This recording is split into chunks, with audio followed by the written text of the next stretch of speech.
Hey guys, welcome back to another movie review. So tonight I just got back from watching Project Hail Mary, and here's my spoiler-free review. Now before I start this review, if you guys don't know what this movie is about, it follows a teacher named Ryland Grace who wakes up in a spaceship one day and he has amnesia, meaning that he has no memory of when and how he got there.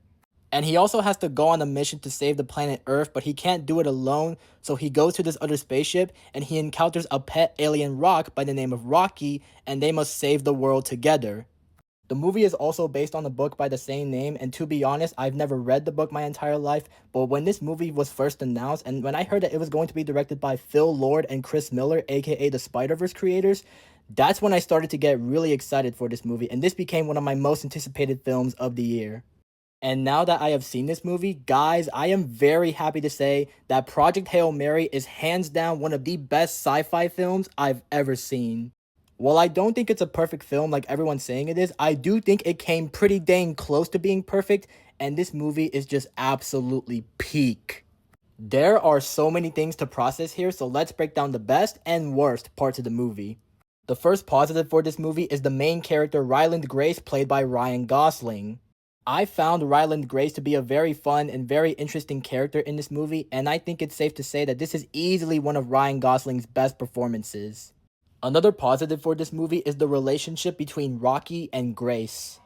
I thought the dynamic between Grace and Rocky was the heart and soul of this movie, and Rocky is one of the best sci-fi characters in general. He really is the GOAT of this movie.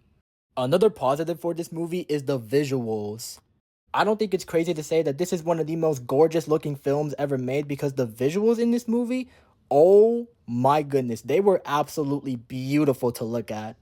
And you can tell that there is not a single scene in this entire movie that is filled with green screen, and I wholeheartedly believe that because this movie was just so visually stunning to look at. Another positive for this movie is the score by Daniel Pemberton. I thought the score was majestic, and I thought it helped elevate a lot of scenes in this movie.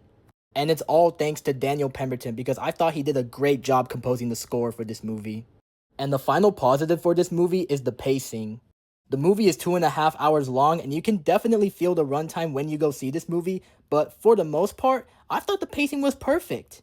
Now on to the negatives. I will say the only con I have with this movie is that there are moments where I thought it was gonna end, but then it ultimately just kept on going, and it kind of threw me off a little bit. But that's basically my only con with this movie. Everything else is amazing.